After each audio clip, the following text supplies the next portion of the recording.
Good evening everyone. DElEd चतुर्थ semester के सभी प्रशिक्षुओं का एक बार पुनः मैं सुनील कुमार मौर्य, डायट प्रवक्ता सोनभद्र, इस यूट्यूब चैनल पर स्वागत करता हूं। जैसा कि हम लोग सामाजिक अध्ययन का जो सिलेबस है उसमें लगभग काफ़ी जो इसका सिलेबस है वो पूरा हो चुका है। कुछ चीज़ें बची हुई हैं, उसको जल्द से जल्द पूरा किया जाएगा। और हमें लगता है जब से हम लोगों ने ऑनलाइन जो क्लासेस शुरू किए हैं उसका जो महत्वपूर्ण टॉपिक है या महत्वपूर्ण जो क्वेश्चन उससे बनते हैं उसको हमने जो है आप लोगों को उपलब्ध कराया है। आगे जो भी क्वेश्चन बनेंगे वो भी उपलब्ध कराएंगे, जो कि आपके डीएलएड परीक्षा से संबंधित और प्रतियोगी परीक्षा के लिए भी वह ज़रूर महत्वपूर्ण होगा। और इसके साथ साथ जो फेसबुक के माध्यम से SCERT द्वारा लाइव क्लासेस चलाई जा रही हैं उसका भी जो है हम लोग टाइम टेबल आप लोगों को भेजते हैं, या जो भी क्लास चलती है उसको आपके ग्रुप में भेजा जाता है, उसका अध्ययन करें। घर पर रह कर के जो किताबें आपके पास हैं उपलब्ध हैं उससे ज़रूर अध्ययन करें। इसके बाद हम लोग आज देखते हैं कि जो इसके पहले हम लोगों का सिलेबस के अनुसार जो टॉपिक था वो था कि विविधता में एकता, राष्ट्रीय एकता के प्रतीक। और आज जो सिलेबस के अनुसार जो हम लोगों का टॉपिक है वह है आतंकवाद, सांप्रदायिकता और जातिवाद। लेकिन इसमें से हम लोग आज एक जो है उसका पार्ट देखते हैं आतंकवाद के बारे में, कि आतंकवाद है क्या, इसकी विशेषता क्या है, इसके निराकरण कैसे किया जा सकता है, इसके बारे में आज हम लोग देखते हैं। तो आतंकवाद की एक जो भूमिका है उसको हम देखते हैं। पहले तो यही है कि आतंकवाद वह विचारधारा या कार्य पद्धति है जिसके अंतर्गत एक समूह या संगठन द्वारा अपने उद्देश्यों की प्राप्ति के लिए जनहित या राष्ट्रीय हित का थोड़ा भी ख्याल न रखते हुए हिंसा या हिंसात्मक धमकी का सहारा लिया जाता है और लोगों में आतंक फैलाने के लिए निर्दोष लोगों को भी अंधाधुंध हत्या करके जान माल की असीम क्षति करने में तनिक भी नहीं हिचकते हैं। आतंकवाद अंग्रेजी भाषा के टेररिज्म शब्द का हिंदी रूपांतरण है। यह लैटिन भाषा के टेरर शब्द से बना है जिसका अर्थ होता है लोगों को भयभीत करना। आतंकवाद को साधारणतया आतंक प्लस वाद के रूप में विभाजित किया जाता है, जिसमें आतंक का अर्थ भय से है, वाद का अर्थ मत या सिद्धांत या विचारधारा से है जो भय पर आधारित हो। अन्य अर्थों में ऐसा मत या सिद्धांत जो भय के माध्यम से अपने लक्ष्य की पूर्ति में विश्वास रखता हो वही आतंकवाद है। तो सीधी सीधी बात कि आतंकवाद एक ऐसी विचारधारा है जो मतलब लोगों में भय या जो है हिंसा का सहारा ले करके आगे बढ़ती है। और इसके साथ साथ यहाँ एक ऑब्जेक्टिव क्वेश्चन बन सकता है कि आतंकवाद अंग्रेजी भाषा का शब्द टेररिज्म से है, वह किस भाषा का शब्द है? तो लैटिन भाषा के टेरर से बना है। इसके बाद हम लोग देखेंगे कि साधारणतः जो आतंकवाद का अभिप्राय आतंक उत्पन्न करना है, आतंक उत्पन्न करने के पीछे आतंकी संगठन या कोई समूह भी हो सकता है जिसका कोई निश्चित लक्ष्य प्राप्त करना होता है। यह लक्ष्य राजनीतिक भी हो सकता है, धार्मिक हो सकता है, आर्थिक हो सकता है, व्यक्तिगत भी हो सकता है, जिसे आज के कल्याणकारी समाज में स्वीकार नहीं किया जा सकता।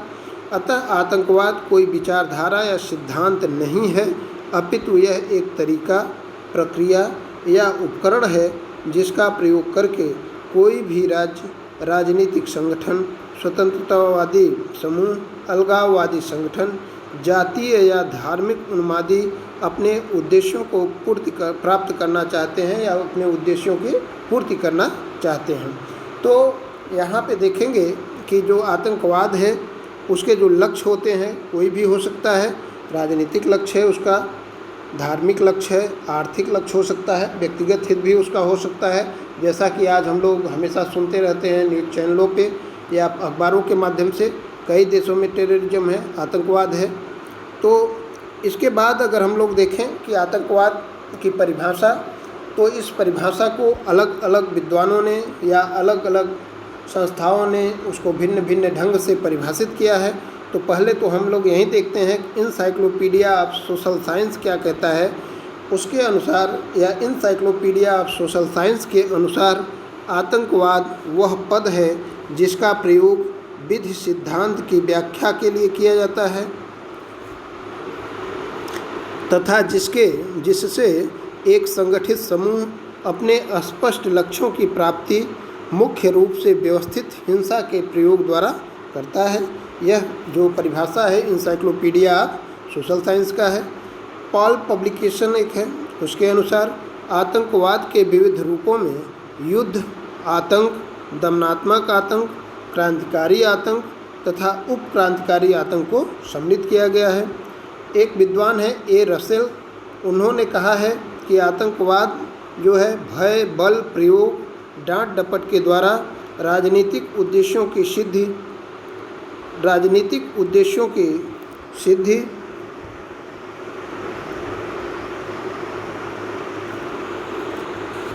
के लिए हिंसा या सख्त की धमकी अथवा वास्तविक प्रयोग में किया जाता है। यह जो है ए रसल के अनुसार परिभाषा है।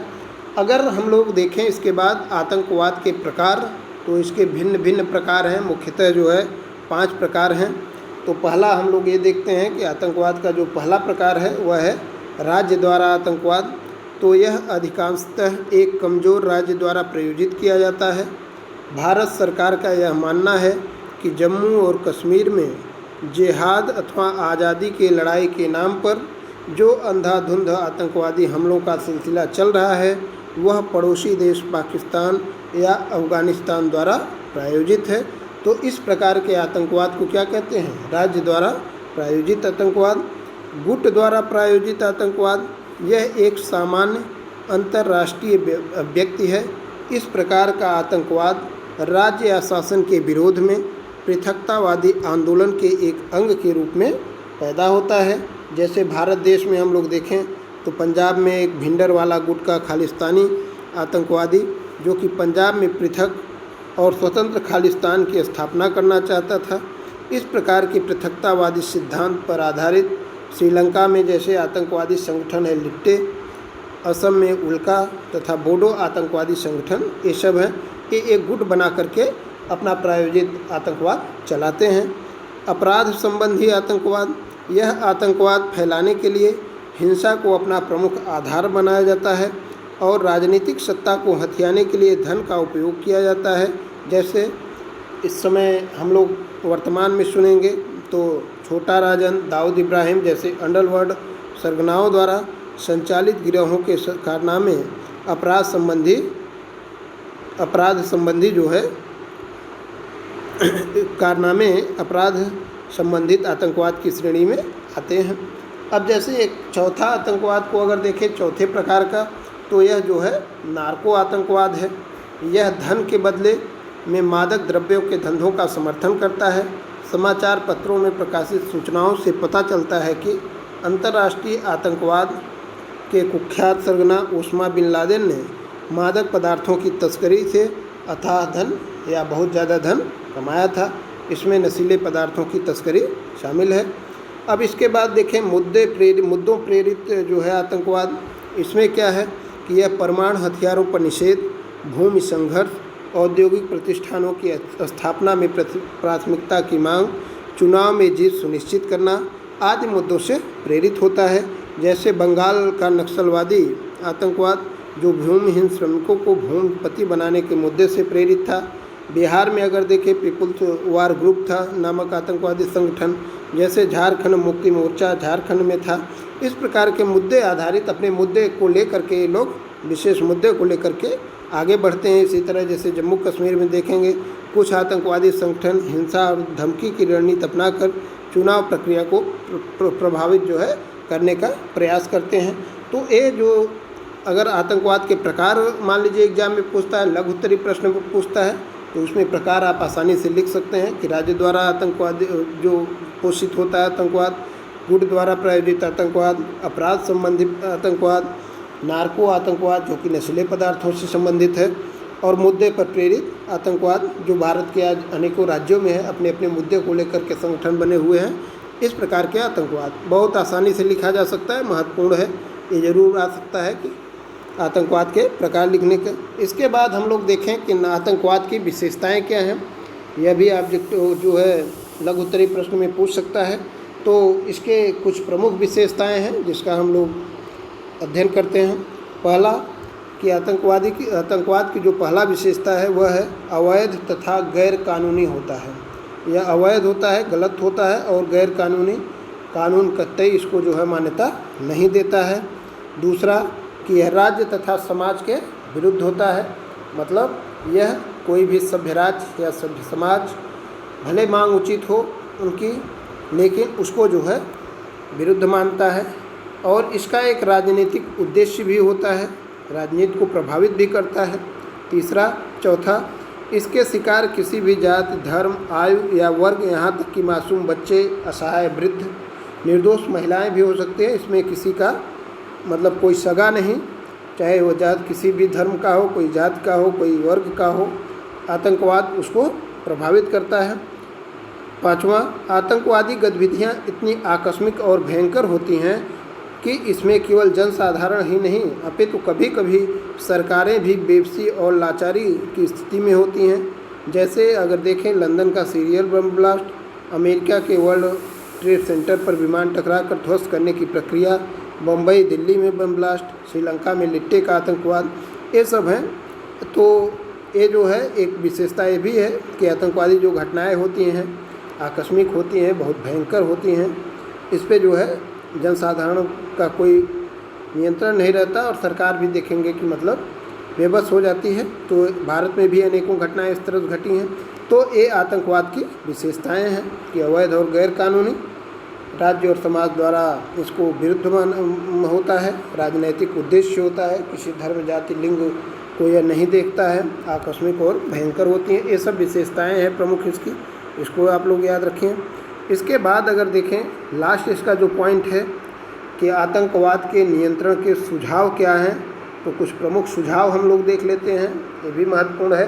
तो पहला सुझाव यही है कि यदि सभी देश और राष्ट्र आतंकवादियों को अपने शत्रु विरोधी देशों के प्रति आतंकवादी प्रशिक्षण, प्रोत्साहन देना बंद कर दें तो निश्चित ही आतंकवाद में कमी आ सकती है। सीधी सी बात है। आज भी संयुक्त राष्ट्र संघ में अनेक देश या भारत हमारा देश ये भी जा कर के वहाँ पे मतलब ये चीज़ होता है कि भाई पड़ोसी देश हमारे जो है आतंकवादी गतिविधियों को बढ़ावा दे रहे हैं। तो अगर कोई भी राष्ट्र हो, कोई भी देश हो, अगर इनको प्रशिक्षण, प्रोत्साहन देना बंद कर दिया जाए, ज़रूर मतलब उसमें कमी आ सकती है। विश्व स्तर पर एक आचार संहिता का निर्माण किया जाए जिसका सभी देश पालन करें और इससे आतंकवादियों को पहचानने में सहायता मिलेगी। ये भी सही बात है, एक आचार संहिता, एक रूल रेगुलेशन बन जाए तो इसका जो है ज़रूर आतंकवादियों को पहचानने में सहायता मिलेगी। क्योंकि देखेंगे कि अनेक देशों में अनेकों इसकी परिभाषाएं हैं, इसके आधार पर जो आतंकवादियों पर कड़ी कार्रवाई होनी चाहिए वो चीज़ नहीं हो पाती है। कुछ देश उसका विरोध करते हैं तो कुछ देश उसका समर्थन करते हैं। विश्व के सभी देश आतंकवाद को बढ़ावा न दें, इसका भी संकल्प लें, एक दृढ़ निश्चय लें कि हम लोग आतंकवादी गतिविधियों को बढ़ावा नहीं देंगे। युवा वर्ग को शिक्षा और रोजगार सुलभ कराया जाए।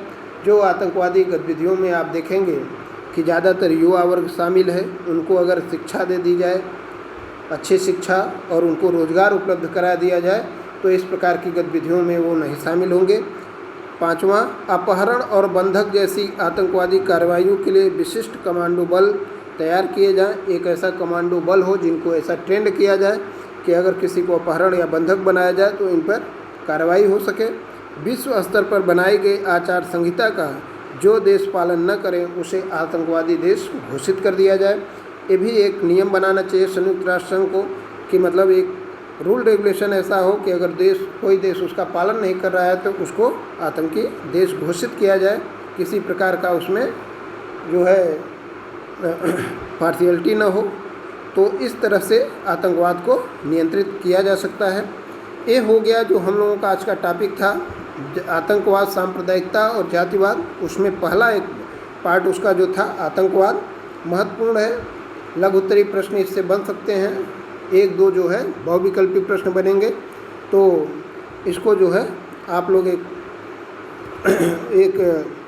सरसरी निगाह से देखें, पढ़ें, उसको महत्वपूर्ण है। और अगला जो हम लोग टॉपिक पढ़ेंगे, इसी का जो दूसरा पार्ट है वो है सांप्रदायिकता। इसके बारे में पढ़ेंगे। आप लोग घर पर रह करके अपने सिलेबस को ज़रूर पूरा करें। धन्यवाद।